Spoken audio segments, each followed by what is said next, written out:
नमस्कार, स्वागत है आप सभी का आशा एक भारत में।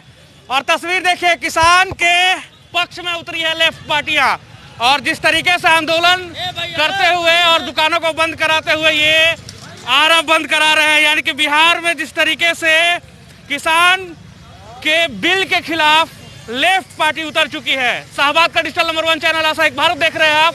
तस्वीरों में देखें किस तरीके से सभी लोग उतरे हुए हैं। यहाँ पे आशुतोष जी हैं जो कि अभी उतरे हुए हैं। आप लोग किसान के लिए क्यों? किसान 2020 में जून में मोदी गवर्नमेंट ने एक अध्यादेश लाया जिसे उसने कृषि रिफॉर्म बिल 2020 कहा, लेकिन उसमें जो 3 बिल हैं वो तीनों किसान विरोधी बिल हैं। कौन 3 बिल? 3 बिल, पहला है आगे खुला मार्केट बना देना। उससे क्या होगा कि जो छोटे किसान हैं, मझले किसान हैं, वो उनकी जो फसलें होगी वो कॉन्ट्रैक्ट बेसिस पे होगी और कॉन्ट्रैक्ट जो बेसिस पे होगी उसमें ज़मीनों को बड़े बड़े कारपोरेट घराने ले लेंगे, उनके फसलों को वो लोग खरीद लेंगे और एक जगह तक जमाखोरी करेंगे। इसमें इस कानून में जमाखोरी ये बात नहीं दोहरा रहे हैं कि उन्होंने इस बिल का उन्होंने भी विरोध किया था। और आप ये समझ जाइए कि इस कानून में ये भी लिखा हुआ है कि आप अदालत में नहीं जा सकते हैं। इस कानून में आप अदालत में नहीं जा सकते हैं। ये कानून में ये भी लिखा हुआ है आप एसडीएम के यहाँ जा सकते हैं और एसडीएम किसका होता है ये आप बखूबी जानते हैं। तो मतलब आप चाहते हैं कि हम कोर्ट में जाएं, अगर किसानों को दिक्कत हो रही है तो वो कोर्ट में जाए, ना कि एसडीएम के पास। इसके बाद ये भी है कि इसमें एसडीएम के साथ साथ जमाखोरी जो है, पहले जमा एसेंशियल एक्ट के तहत जो जरूरी चीजें होती थी उसकी आप जमाखोरी करते थे तो कार्रवाई की जाती थी। लेकिन इस कानून के तहत जमाखोरी को एकदम कानूनी मान्यता दे दी गई है। आप क्या चाहते हैं? कृषि के खिलाफ है, किसानों के खिलाफ है। तस्वीर हम दिखाएंगे, आरजेडी के कार्यकर्ता लोग और आरजेडी के नेता लोग भी निकले हुए हैं। तस्वीर देखिए किस तरीके से आरजेडी के नेता और लेफ्ट पार्टियों के नेता जो हैं एकजुट होकर इस किसान के बिल के खिलाफ में निकले हुए हैं। और यहाँ से देखिए, यहाँ पे विधायक जी हैं, नए नवेले विधायक बने हैं, अगियाओं से आते हैं ये। मनोज मंजिल किसानों के लिए हमेशा ये रोड पे उतरते थे जब ये विधायक नहीं थे, आज विधायक बन गए हैं। पहले तो सबसे पहले शुभकामनाएं आपको। Thank you. पहला इंटरेक्शन है आपसे, क्या कहिएगा जिस तरीके से किसान बिल के खिलाफ में आप सभी उतरे हैं, इस पे क्या कहना? देखिए मैं तस्वीर दिखाऊंगा, यहाँ पे पढ़ लीजिए। कृषि बिल 2020 वापस लो, गुलामी का दस्तावेज चारों श्रम कोड कानून वापस लो, ऐसा इनोसा, क्या कहिएगा? देखिए, देश का किसान आज लड़ रहे हैं। 10 से ज़्यादा किसानों की शहादत हो गई है। लड़ते हुए किसानों के साथ आज पूरा देश खड़ा है।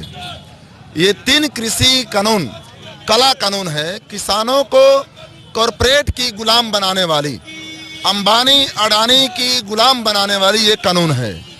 खेती किसानों को बचाने के लिए ये तीनों कृषि कानून वापस लेना ये अनिवार्य है, देश मांग कर रहा है। अच्छा, देखेंगे कि ये रेलवे हो, बैंक हो, बीमा हो, तेल हो, कोल ब्लॉक हो, एमटीएनएल हो, बीएसएनएल हो, ये सब नीलामी किया जा रहा है। एक तरफ देश की नीलामी हो रही है, दूसरी तरफ ये लॉकडाउन में कृषि क्षेत्र ही है जो बचा था, तो दूसरी तरफ खेती को, किसानी को कॉरपोरेट की गुलाम बनाया जा रहा है। और तीसरा तरफ ये 4 श्रम कोड जो है, ये श्रम विरोधी, मजदूर विरोधी, ये देश के मजदूर वर्ग को ये कंपनियों के हवाले करने के लिए, उनके गुलाम बनाने के लिए ये कानून है। अच्छा, सरकार बोल रही है, एक सवाल ये भी है, सरकार ये बोल रही है कि आप कुछ कदम पीछे हटिए, हम भी कुछ कदम पीछे हटते हैं। दूसरी तरफ सरकार ये भी कर रही है कि किसानों का ये समर्थन करके ये लोग अपनी रोटी सेक रहे हैं। विपक्षी दल की पार्टियां ये भी कह रहे हैं, योगी जी यूपी के मुख्यमंत्री हैं और कानून मंत्री भी रविशंकर प्रसाद, कई सारे संगीन आरोप लगाए हैं विपक्ष पार्टियों पे, खासकर आप लोगों पे और कांग्रेस पे और आरजेडी पे। क्या कुछ कहिएगा इसमें? देखिए, भाजपा अगर कोई यहाँ पे आरक्षण संविधान की बात करता है, लोकतंत्र की बात करता है, संवैधानिक और लोकतांत्रिक अधिकार की बात करता है तो दलित देशद्रोही हो जाता है। अगर इस देश के किसान खनिज संपदा, जल जंगल, जमीन बचाने की लड़ाई लड़ते हैं तो उनके ये लोग नक्सली कह देते हैं। इस देश का माइनॉरिटी अगर इस मुल्क में पूरे अपने संवैधानिक हैसियत के साथ जीना चाहता है, मान सम्मान के साथ जीना चाहता है, तो आतंकवादी हो जाते हैं। अब किसान लड़ रहे हैं तो आज भाजपा आरएसएस के लोग उनको खालिस्तानी कह रहे हैं। असल में ये सरकार ये बता दे कि ये 3 जो कृषि कानून है ये कैसे देश के हित में है, खेती किसानी के हित में है। ये जनद्रोही कानून है। तो वो कह रहे हैं कि एमएसपी जो है, मिनिमम सपोर्ट प्राइस, वो हम आप लोगों का नहीं हटेगा, वो आप लोगों का रहेगा। इस पे आपका क्या कहना है? मिनिमम सपोर्ट प्राइस से वो तो हम लोग की मांग है कि मिनिमम सपोर्ट प्राइस पे आप किसानों के सभी तरह के फसलों का खरीद की गारंटी कीजिए। तो आप जो कानून ला दिए कि अब ये मंडी के हवाले होगा, ये जो स्टेट फूड कॉर्पोरेशन और फूड कॉर्पोरेशन ऑफ इंडिया, ये इनकी जो परिसंपत्ति है, जमीन है, गोदाम है, इसको नीलाम कर दिया जाएगा। लोग बेरोजगार हो जाएंगे और 4 जिला का एक पूंजीपति ठेका ले लेगा। वो कहेगा कि हम 10 रुपये ही क्विंटल धान लेंगे, किसानों को धान देना पड़ेगा और जो खेती है कॉरपोरेट के पूंजीपतियों के हवाले कर दिया जाएगा। उससे दोहरा मार है। कोई अगर जमीन का मालिक है, वो खेती करता है, लेकिन उसके खेत पे इस देश के भूमिहीन मजदूर, दलित, पिछड़े, अकलियत जो भूमिहीन हैं, उनके लिए रोजगार का साधन है। उनका रोजगार भी जाएगा और जो खेत के मालिक हैं किसान, वो उनको मुंशी बना दिया जाएगा। सवाल है, 8-10 हज़ार रुपये पे बहाल कर लिया जाएगा। कृषि मंत्री से हमने बात किया था, अमरेंद्र प्रताप सिंह बिहार के कृषि मंत्री हैं, उनसे हमने पूछा था कि इतने किसान विरोधी बिल के खिलाफ वो किसान लड़ रहे हैं, तो उन्होंने कहा कि ये तो किसान है ही नहीं।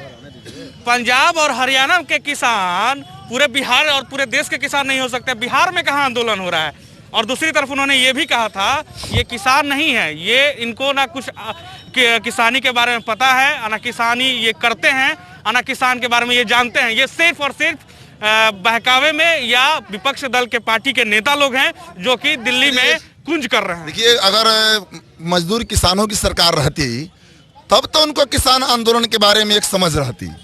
ये बिल्कुल किसान आंदोलन है और ये किसान देश के लिए लड़ रहा है और किसान आंदोलन के साथ पूरा देश खड़ा है। युवा खड़े हैं, छात्र खड़े हैं, बुद्धिजीवी खड़े हैं, तमाम तरह के लोकतांत्रिक ताकतें खड़ी है और इसलिए उनको समझ में नहीं आ रहा है। और बिल्कुल बिहार में भी किसान आंदोलन होते हैं। बिहार में जो सिंचाई का सवाल है, बटेदारी कानून का सवाल है, ये जो भूमि सुधार का सवाल है, यही तो किसान आंदोलन का यहाँ एजेंडा है। धान, गेहूँ, आगे क्या कीजिएगा? आगे क्या कीजिएगा?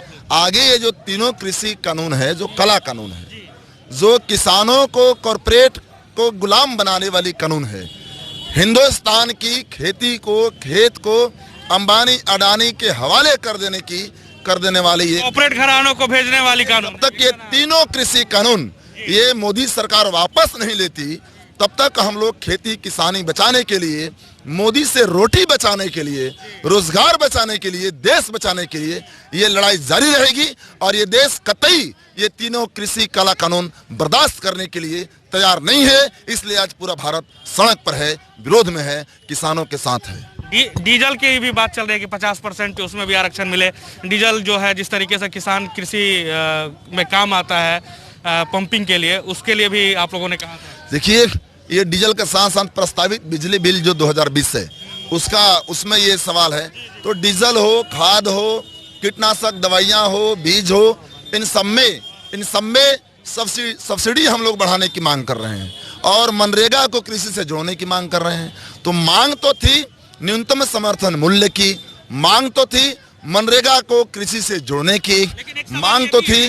कह रही है एनडीए सरकार की, जब कांग्रेस ने समर्थन किया था 2013 में, मुलायम सिंह कमेटी में थे तो उन्होंने समर्थन किया, तो अब क्यों विपक्ष में आ रहे हैं, रोटी सेक रहे हैं? ये बात कांग्रेस की नहीं है, किसान आंदोलन है और ये 3 कृषि कानून के समर्थन आप लोगों ने किया था जिस बिल को। अभी हम लोगों ने नहीं किया था, आपको जानकारी नहीं। आप लोगों ने ही, आप लोगों के गठबंधन ने, आप लोगों के गठबंधन, कांग्रेस वालों से पूछिए। असल सवाल ये सवाल को, आंदोलन को ये डाइल्यूट करने का मामला है। असल में जो किसान आंदोलन है इस पर सरकार बोले।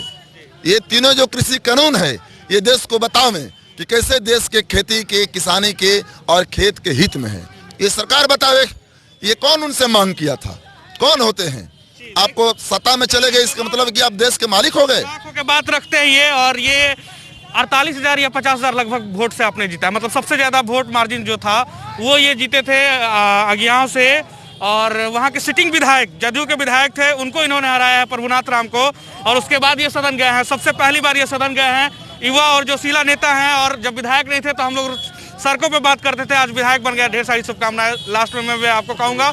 और जो आंदोलन कर रहे हैं इसके लिए भी आप लोगों को ढेर सारी शुभकामनाएं। Thank you. तो देखिए यहाँ पे बंटी नेताजी हैं, इनको नेताजी हम लोग कहते हैं क्योंकि ये यहाँ के लोकल मुद्दों को ज्वलंत तरीके से उठाते हैं। क्या कुछ कहना है आपका, किस तरीके से देख रहे हैं? किसान विरोधी कानून आप लोग कह रहे हैं, क्यों कह रहे हैं? आखिर क्यों कह रहे हैं? क्योंकि जो सरकार वस्तु अधिनियम को समाप्त कर दिया है, जिससे किसानों के न्यूनतम मूल्य की जो गारंटी है उसको समाप्त किया जा रहा है।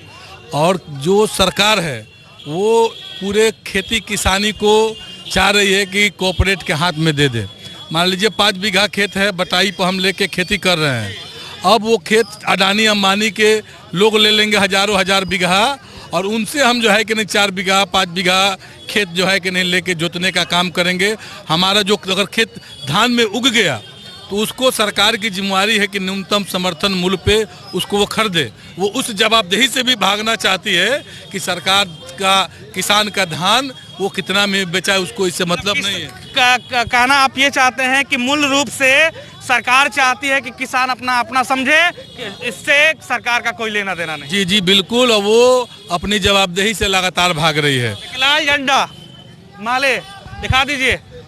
तो ये भाकपा माले जो है ये किसान बिल के खिलाफ में समर्थन में उतरी हुई है, और खिलाफ में ये लोग उतरे हुए हैं। ये वार्ड पार्षद भी हैं। और एक सवाल और है, जाते जाते मैं पूछ रहा हूँ, विपक्षी दल सब एक हो गए, रोटी सेक रहे हैं क्या आप लोग? बिन पेनी के लोटा है क्या आप लोग? ये सब आप ही के एनडीए के जो हैं वो बोल रहे हैं। मतलब योगी आदित्यनाथ ने कहा बिन पेनी के लोटा है आप लोग, जहाँ छलांग मारते हैं वहीं मार देते हैं। योगी आदित्यनाथ के बारे में ही है कि बाल ना बच्चा नींद पड़े अच्छा। तो जिसको पता नहीं है कि कड़ुआ तेल का रेट क्या हो गया है, कड़ुआ तेल अगर 120 रुपया लीटर 2 महीना पहले था, 160 रुपया लीटर अभी बिक रहा है, तो वो इसी कानून के खिलाफ के चलते बिक रहा है। और आने वाले दिनों में आम लोगों को ये समझना होगा कि जो खाना का थाली महंगा हो गया है, आलू महंगा था, प्याज महंगा था, तेल महंगा है, वो इसके लोगों का जो चावल दाल सब्जी है वो महंगा कर देगा ये नरेंद्र मोदी। और इसको क्या पता है योगी जी को? इसको जो है कि नहीं घर में बनाने वाला खिलाने वाला रहता तब ना। ये लोग हिटलर की औलाद हो गए हैं और पूरा मोदी जी योगी जी अनर्गल सनर्गल बयान दे रहे हैं। देश के अंदर कोई भी आंदोलन हो, किसी भी सवाल पे अगर एनआरसी के खिलाफ लड़ रहे हैं तो ये टुकड़े टुकड़े गैंग के लोग शामिल हैं। किसान अपने सवाल पे लड़ रहे हैं, ये टुकड़े टुकड़े गैंग के लोग हैं। शिक्षा के सवाल पे, रोजगार के सवाल पे लोग लड़ रहे हैं कि भाई हमको 2 करोड़ आपने रोजगार दिया था, तो ये कर रहे हैं ये लोग टुकड़े टुकड़े गैंग के। इनके दिमाग में भूत सवार हो गया है टुकड़े टुकड़े गैंग के, और आम जनता को दिग्भ्रमित कर रहे हैं। हम पूरे भारत की एकता अखंडता की बात करने वाले लोग हैं। योगी आदित्यनाथ पे कह दिया इन्होंने कि ये जिस तरीके से शादी न विवाह है तो उसके बाद हम कुछ नहीं कहेंगे। काम के 12 घंटे की साजिश को ध्वस्त करो, ऐसा इनोसा। और भी कई सारे बोर्ड पोस्टर लगे हुए हैं। पोस्टरों को मैं दिखाना चाहूंगा। देखिए किस तरीके से लिखा हुआ है। ये कृषि बिल 2020 वापस लो, गुलामी का दस्तावेज, चारों श्रम कोड कानून वापस लो, ठेका मजदूरों को श्रम कानूनों से निकालना बंद करो, रेलवे, बीएसएनएल, बैंक, बीमा, डिफेंस, कोयला, तेल सहित सभी सरकारी क्षेत्रों की नीलामी बंद करो। ये नारा लेके निकल चुका है भाकपा माले। और ऐसा तस्वीर आप देख रहे हैं आरा बिहार से।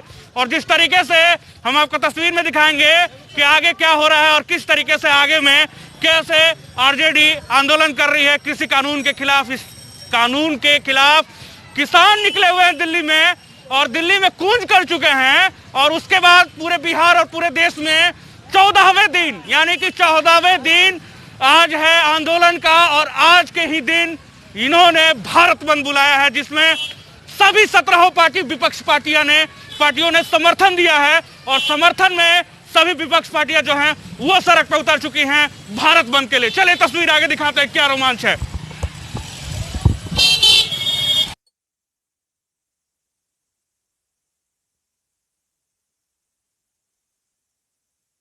आपका अपना आशा एक भारत को सब्सक्राइब करिए भैया, और साथ ही साथ बेल बटन दबाना ना भूले, क्योंकि बेल बटन दबाइएगा तभी तो खबर फटाफट पाइएगा।